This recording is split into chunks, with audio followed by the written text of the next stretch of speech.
నమస్కారం. మంగళదీప్ ప్యూర్ అగరబత్తీస్ గోపురం కార్యక్రమానికి స్వాగతం.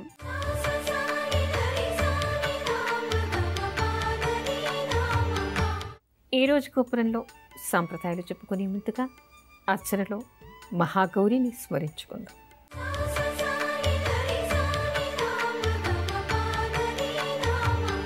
నమో దేవ్యై మహాదేవ్యై శివాయై సతతం నమః.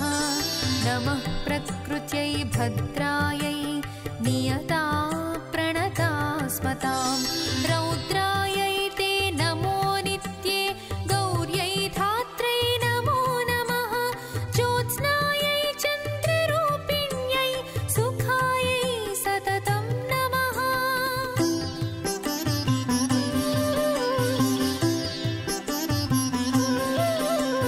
కళ్యాణ్యై ప్రాణినామృధ్యై సిద్ధ్యై కూర్మ్యై నమో నమః. నైరుత్యై భూభృతాం లక్ష్మ్యై సర్వాణ్యై తే నమో నమః. దుర్గాయై దుర్గపారాయై సారాయై సర్వకారిణే ఖ్యాత్యై తస్యై చ కృష్ణాయై ధూమ్రాయై సతతం నమః.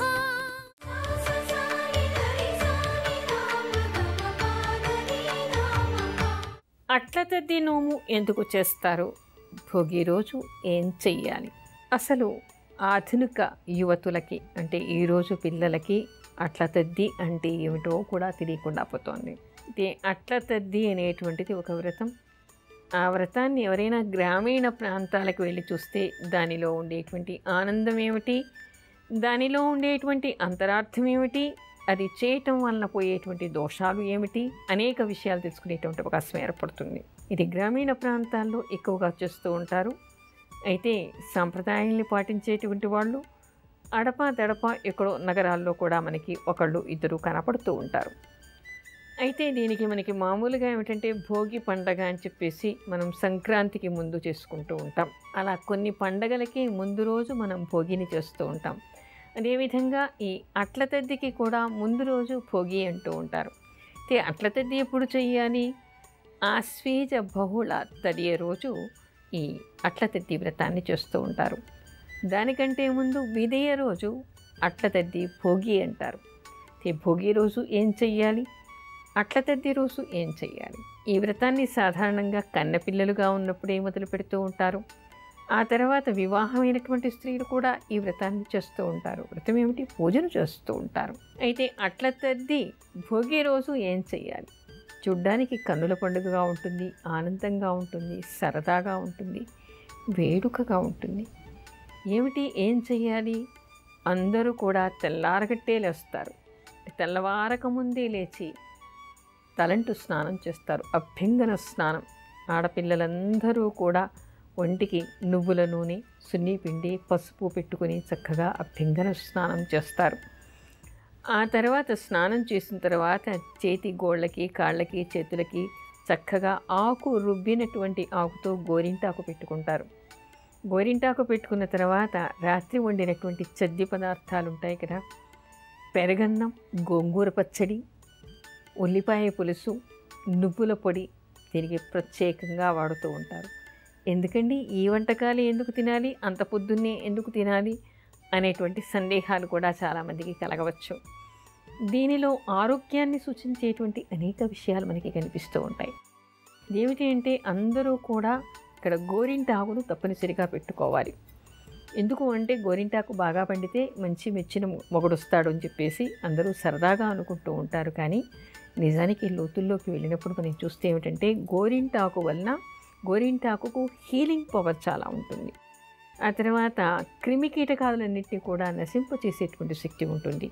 గోళ్ళు పుచ్చిపోకుండా కాపాడేటువంటి శక్తి దానికి ఉంటుందన్నమాట. అందుకని గోరింటాకు అసలు పూర్వకాలం గోరింటాకు నూనె అంటూ దొరుకుతూ ఉండేది. ఈ రోజుల్లో ఆ నూనెను ఎవరు తయారు చేయటం లేదట, మార్కెట్లలో కూడా దొరకటం లేదు. అయితే గోరింటాకు నూనె తర్వాత మాట్లాడుకుందాం. ఇక్కడ గోరింటాకు ఎందుకు పెడతారు? గోరింటాకు పెట్టుకోవడం వలన చూడ్డానికి చక్కగా చేతులు పండి ఎర్రగా పండి అందంగా కనపడుతూ ఉంటాయి. ఈ గోళ్ళకి ఈ రోజుల్లో అయితే రకరకాల నెయిల్ పాలిషులు వేసుకుంటూ ఉన్నారు. దానివల్ల గోటికి రంగులు కనపడతాయి, కానీ రోగం నివారించే శక్తి ఏ నెయిల్ పాలిష్కి ఉండదు. అయితే ఈ గోరింటాకు పెట్టుకోవడం వల్ల గోళ్ళు పుచ్చిపోకుండా ఉంటాయి, అందంగా కనపడతాయి. అనేక వ్యాధులు రాకుండా చేతుల నుంచి కాపాడుతుంది. దానికి తోడు మనకు ఉండేటువంటి నెగటివ్ ఎనర్జీ అంతా కూడా ఈ వేళ్ళ చివరి భాగం నుంచి పోతూ ఉంటుంది. అయితే ఇక్కడ మనకి ఇది కొంత రక్షణ, ఈ గోరింటాకు పెట్టుకోవడం వల్ల అది మనకి కొంత పాజిటివ్ ఎనర్జీని ఇవ్వటం, కొంత రక్షించడం చేస్తుంది. ఆ తర్వాత శరీరంలో ఎవరికైనా ఎక్కువగా ఉష్ణం ఉన్నట్టయితే ఆ ఉష్ణతాపాన్ని మొత్తాన్ని కూడా అది తీసేస్తూ ఉంటుంది. కాళ్ళకి పెట్టుకుంటూ ఉంటారు. ఈ కాలంలో ఎందుకు కాళ్ళకి పెట్టుకోవాలి? వర్షాకాలం అయిపోయింది, ఇంకా భూమంతా కూడా పదునుగానే ఉంటూ ఉంటుంది. ఆడపిల్లలకి కాళ్ళకి పెట్టుకుంటే కాళ్ళ పారాణిలాగా పెట్టుకోవడం వల్ల చక్కగా అందంగా పాదాలు కనపడతాయి. ఆ తర్వాత కింద పగుళ్ళు లేకుండా చక్కగా కాపాడుతాయి. కాళ్ళ గోళ్ళకి కూడా ఉండేటువంటి పుచ్చులు రాకుండా, రోగాలు రాకుండా అది కాపాడుతుంది. అందుకని గోరింటాకు పెట్టుకోవాలి అంటారు. గోరింటాకు పెట్టుకున్నారు, గోరింటాకు పెట్టుకోవడం వల్ల చలవ చేస్తుంది, అది బాగానే ఉంది. ఉదయాన్నే పెరగన్నం తినడం ఎందుకు, నువ్వు పొడి ఎందుకు వేసుకోవాలి, గోంగూర ఎందుకు తినాలి, ఇలాంటివి కూడా కొంతమందికి సందేహాలు ఉండవచ్చు. ప్రత్యేకంగా గ్రామీణ ప్రాంతాల్లో ఒక మీనోలాగా ఇలాంటి పదార్థాలే తయారు చేసి ఆడపిల్లలందరికీ పెడుతూ ఉంటారు. ఎందుకు పెడతారు? నువ్వు పొడి ఎందుకు తినాలి? ఈ రోజుల్లో నువ్వులు అనగానే శని ప్రత్యక్షమైనట్టుగా భయపడిపోతూ ఉంటారు, ఏదో దయ్యాన్ని భూతాన్ని చూసినట్టుగా భయపడిపోతూ ఉంటారు. కానీ నువ్వులు తప్పనిసరిగా వయసులో ఉండేటువంటి పిల్లలు తినాలిట. తినటం వల్ల దానికి సంకేతాలు ఏమిటి? అమ్మాయి పెద్ద మనిషి అయినప్పుడు నువ్వుల సారి పెడతారు, నాగుల చెవితప్పుడు చిమ్మిలి పెడతారు, నాగపంచమప్పుడు చిమ్మిలి చేస్తారు, ఉండ్రాళ్ళ తద్దికి నువ్వుల పొడి వేస్తారు. అదేవిధంగా అమ్మాయిలు నోచుకునే ఈ నోము, ఈ అట్ల తద్దికి కూడా నువ్వుల పొడి వేసి భోజనం పెడుతూ ఉంటారు. దానికి సంకేతం ఏమిటంటే నువ్వులు తినండర్రా అని. ఎందుకు? ఎదిగే పిల్లల్లో ఈ రోజుల్లో చాలామందికి పీసీఓడి ఎక్కడ చూసినా పీసీఓడి సమస్య కనపడుతోంది. ఇంతగా ఇలాంటి సమస్య పూర్వకాలంలో ఎందుకు ఉండేది కాదు, ఇప్పుడు మాత్రమే ఎందుకు నానాటికి పీసీఓడి సమస్య పెరిగిపోతోంది అంటే లోపల అండకోశం లోపల ఉండేటువంటి ఎదుగుదల సరిగ్గా లేకపోవటం, లోపాలు ఉండటం, లేదా చిన్న చిన్న ఫైబ్రాయిడ్స్ రావడం, ఇలా రకరకాలుగా ఉండటం వల్ల పీసీఓడి వస్తూ ఉంటుంది. ఇవి రాకుండా ఉండాలి అంటే వీళ్ళల్లో హార్మోన్స్ ఇంబ్యాలెన్స్ ఉండకూడదు. హార్మోనల్ ఇంబ్యాలెన్స్ ఉండకూడదు. తర్వాత ఈస్ట్రోజన్ ప్రొడక్షను సరైనటువంటి లెవెల్స్లో వాళ్ళకి కావలసినంతగా ఉండాలి. మానసికమైనటువంటి ఒత్తిడి ఉండకూడదు. ఈస్ట్రోజన్ ప్రొడ్యూస్ కావాలంటే, ఎముకలకి బలం కావాలి అంటే కాల్షియం బాగా ఉండాలి. ఈస్ట్రోజన్ ప్రొడ్యూస్ చేసేటువంటి పదార్థాలను తినాలి. మన ఋషులకి దృష్టి చాలా గొప్పది.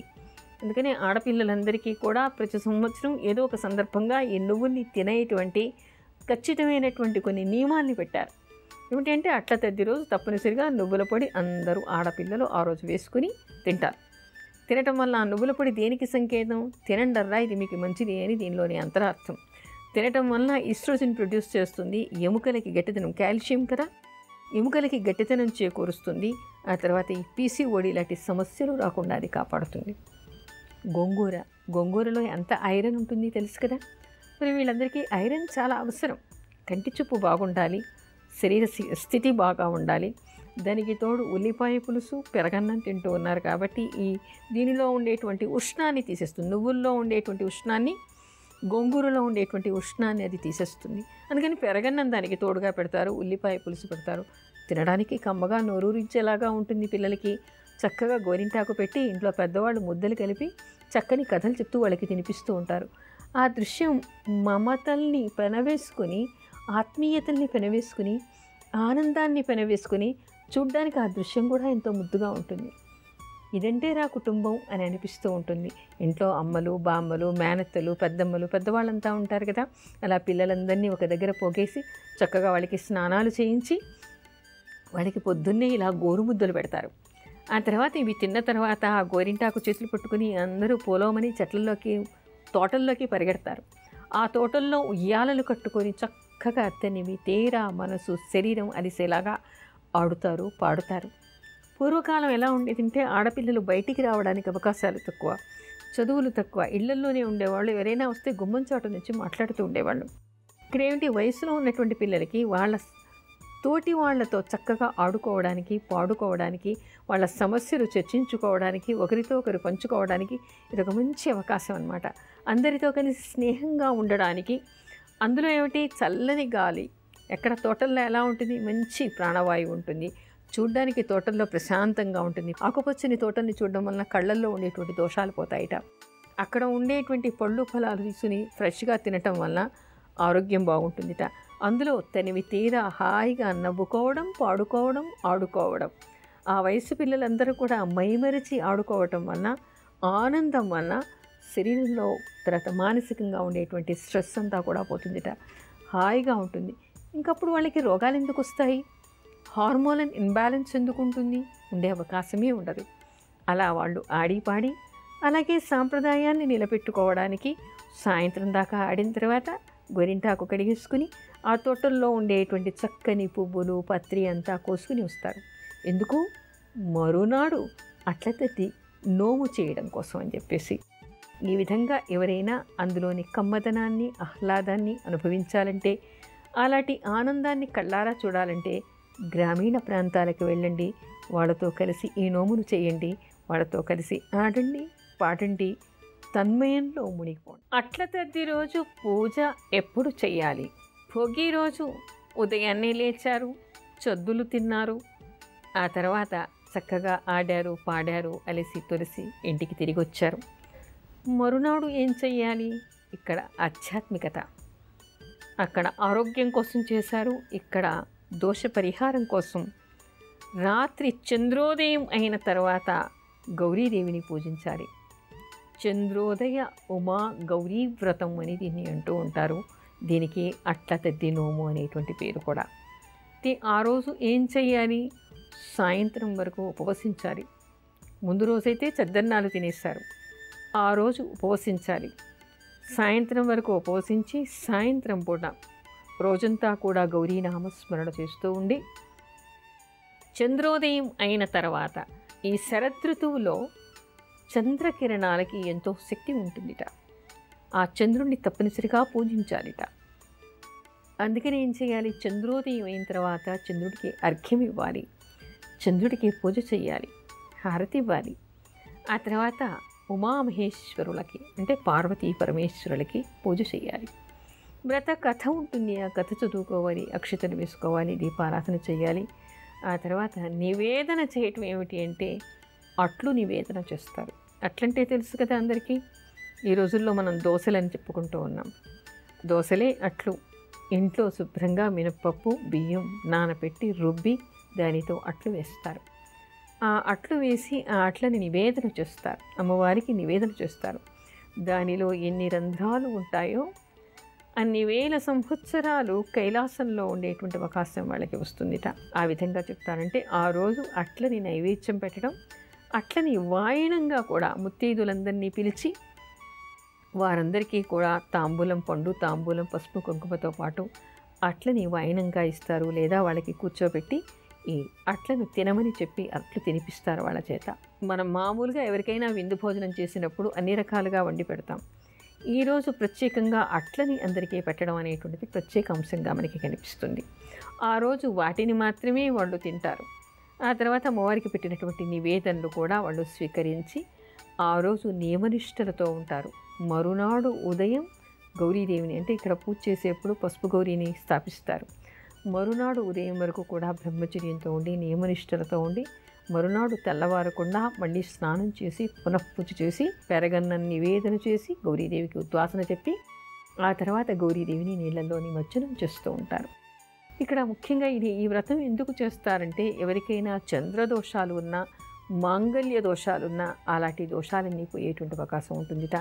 తప్పనిసరిగా సౌభాగ్యం కోసం అని చెప్పేసి అట్ల తద్ది రోజు అందరూ కూడా చంద్రోదయ ఉమా గౌరీ పూజ చేయాలంటారు. అంటే చంద్రోదయం అయిన తర్వాత, చంద్రుడు కనిపించిన తర్వాత అప్పుడు ఉమామహేశ్వరులకి పూజ చేసి ఆ తర్వాత నివేదన చేసి చంద్రుడికి కూడా పెట్టిన తర్వాత, నివేదన పెట్టిన తర్వాత ఎవరికైనా తాంబూలాలు వాయినాలు ఇచ్చి అప్పుడు అట్లను తినాలి. అట్లను తినడం ఏంటి, మిగతా ఏవైనా కూడా మనకి తోచిన నైవేద్యం పెట్టుకోవచ్చు కదా, అట్లే ఎందుకు పెట్టాలి అని కూడా కొంతమంది అడుగుతూ ఉంటారు. అయితే నానబెట్టినటువంటి వాటిల్లో ప్రోటీన్స్ ఎక్కువగా ఉంటాయనేటువంటి విషయం నేను ప్రత్యేకంగా ఆధునిక యువతకి చెప్పక్కర్లేదు, మీకు అందరికీ కూడా తెలుసు. ఏదైనా ఒక వస్తువును నానబెట్టి దాన్ని తర్వాత వండుకున్న తర్వాత మామూలుగా మనం అట్టే కుక్కర్లో పెట్టి వండేటటువంటి పదార్థం కంటే కూడా నానబెట్టి రుబ్బి ఆ తర్వాత తిన్నటువంటి పదార్థానికి శక్తి ఎక్కువగా ఉంటుందిట, ప్రోటీన్స్ ఎక్కువగా ఉంటాయిట. అందుకని అలాంటి పులావ్ పెట్టినటువంటిది తినాలి అనేటువంటి విషయం మనకి కనిపిస్తోంది. దీనివల్ల ఏమవుతుంది, కడుపులో ఉండేటువంటి శరీరంలో ఉండేటువంటి ఉష్ణతత్వాన్ని అది తీసేస్తుందిట. ఆ తర్వాత నానబెట్టినటువంటి బియ్యం ఎప్పుడు కూడా మనం చలిమిడి అని చేస్తూ ఉంటారు కదా, అలాంటి చలిమిడి కానీ లేదా ఇలా అట్లు కానీ తినటం వలన గర్భస్థ దోషాలు కూడా పోతాయిట. అంటే చలవ చేయటం వలన వేడితో వచ్చేటువంటి అనేక దోషాలని అది హరింపచేస్తుందిట. మామూలుగా చూడండి, అమ్మాయిలకి అత్తవారింటికి వెళ్ళేప్పుడు కాన్పయ్యే ముందు కడుపుతో ఉన్నప్పుడు సాధారణంగా చలిమిడి చేసి పెడుతూ ఉంటారు. అమ్మాయి పెద్ద మనిషి అయిన తర్వాత, అంటే మొట్టమొదటిసారి ఋతుమతి అయిన తర్వాత, స్నానం అయిపోయిన తర్వాత అందరినీ పిలిచి అట్లు వండి భోజనంతో పాటు అట్లు పెడుతూ ఉంటారు. ఎందుకు అంటే కడుపు చలవ చేస్తుందని, గర్భస్థ దోషాల్ని అది తీసేస్తుందిట. అంటే అట్ల తద్దిలో మీకు ముఖ్యంగా కనబడుతున్నటువంటి అంశం ఏమిటి, అమ్మవారికి పూజ చేయటం, అమ్మవారి పూజ వలన, అమ్మవారి అనుగ్రహం వలన దోషాలు పోగొట్టుకోవడం. మరో కోణంలో ఎంత వైద్యం ఇందులో ఇమిడి ఉంది, నలుగురితో కలిసి ఆడుతూ పాడుతూ ఉండడం. ఈ రోజుల్లో అయితే లాఫింగ్ క్లబ్స్ వచ్చాయి. అలా కాకుండా హాయిగా మనస్ఫూర్తిగా ఆనందంగా ఆడుకోవడానికి పాడుకోవడానికి తోటల్లోకి చెట్ల మధ్యలోకి వెళ్ళటం.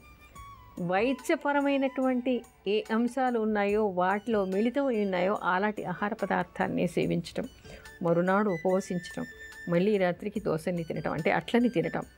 ఏది కడుపుకు చలవ చేస్తుందో, దేనివల్ల గర్భస్థ దోషాలు పోతాయో, దేనివల్ల సౌభాగ్య దోషాలు పోతాయో, దేనివల్ల హార్మోనల్ ఇంబ్యాలెన్స్ పోతుందో, దేనివల్ల ఈస్ట్రోజన్ ప్రొడ్యూస్ అవుతుందో, దేనివల్ల ఎముకకు శక్తి పెరుగుతుందో, దేనివలన యువత అంతా కూడా కలిసికట్టుగా ఆనందంగా స్నేహంగా ఉండగలుగుతారో, అలాంటి నియమాలన్నీ కలిసి ఉన్నటువంటిది ఈ అట్ల తద్ది. చెప్పుకోవడానికి ఏమిటబ్బాయి ఏమిటో అట్ల తద్ది, అట్లు పోసుకోవడం, తినడం, సాయంత్రం వరకు ఉపవాసం ఉండరు.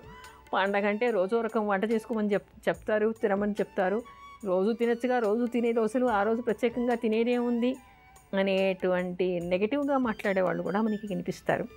కానీ ఇన్ని అంశాలు పెనవేసుకుని ఉండి ఈ పద్ధతిలో వాళ్ళు తినటం వల్ల, ఆ రోజు ప్రత్యేకంగా తినటం వల్ల దాని నుంచి వచ్చేటువంటి ఉపయోగాలు వేరు, దానివల్ల వచ్చేటువంటి ఫలితాలు వేరు, దానివల్ల వచ్చేటువంటి ఆనందం వేరు, దానివల్ల పోయేటువంటి దోషాలు వేరు. అంటే ఒక పండగ ఉంది, ఒక సాంప్రదాయం ఉంది, ఆ సాంప్రదాయాన్ని అనుసరించి ఆ రోజు అది మాత్రమే తినాలి, ఇది మాత్రమే చెయ్యాలి అనడానికి దానికి అంతర్గతంగా ఉండేటువంటి అనేక విషయాలు ఉంటాయి.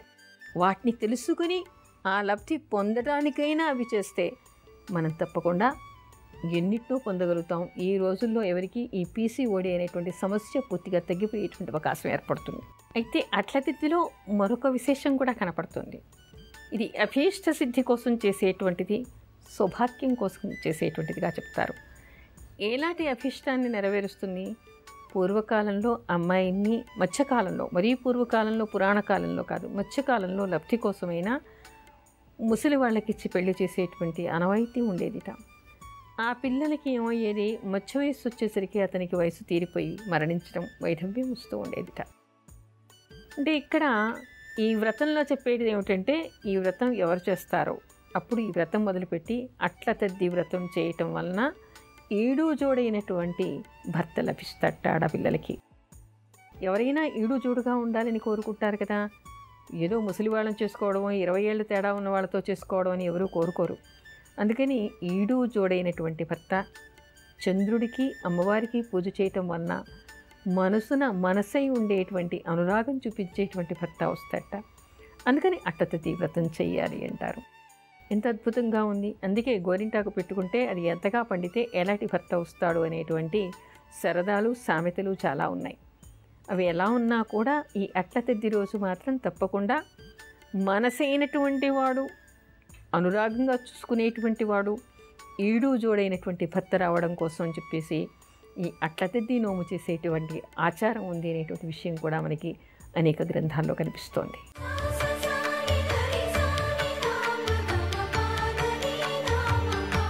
మహాగౌర్యై నమః.